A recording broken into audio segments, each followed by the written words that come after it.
ஒரு நபருக்கு 3 தவறுகளில் ஏதோ ஒன்று செய்கிறதுக்கு வாய்ப்பளன்படுது. முதலாவது விபச்சாரம். விபச்சாரம் எப்படி நான் ஒரு அந்நிய பெண்ணை விபச்சாரம் செய்வேன், அது மிகப்பெரிய ஒரு பாவமாச்சுன்னு சொல்லி அந்த விபச்சாரத்தை விட்டு விடுறோம். ரெண்டாவது, ஒரு ஆளை கொலை செய்கிறது. எப்படி ஒரு ஆளை அநாகரிகமான கொலை செய்வேன், எப்படி அடுத்தவனோட உயிரை நான் எடுப்புன்னு சொல்லி அந்த பாவத்தையும் விட்டு விடுறான். மூன்றாவது, மது அருந்துவது. மது அருந்துவது அது என்னோட முடிகிறது தானேன்னு சொல்லி அந்த ஒரு பாவத்தை எடுத்துக்கொள்கிறான்.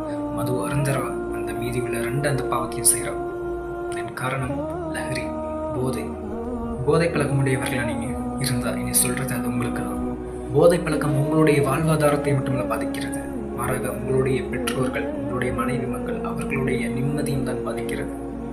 ஒவ்வொரு நாளும் உங்களுடைய பெற்றோர்கள் உங்கள் மீது ஒரு பயம், என் பையனுக்கு எந்த நிலையில் வருவான், உங்கள்கிட்ட பேசுகிறதுக்கே உங்களுடைய மனைவியாகட்டும் பிள்ளைகளாகட்டும் உங்கள்கிட்ட ஏதாவது கேட்குறதுக்கே பயப்படுவாங்க. பயம் மிருகத்தை பார்த்தா தான் வரும், மனுஷங்களை பார்த்தா இல்லை. அப்போ உங்களை அந்த மிருகத்தினுடைய இனத்தில் கொண்டு போய் சேர்த்து தீக்குது. அந்த இனத்தில் மிருகத்தினுடைய இனத்தில் இருக்கிறதுனால தான், அல்லது அதுலேருந்து வெளியே வர்றதுனால தான்.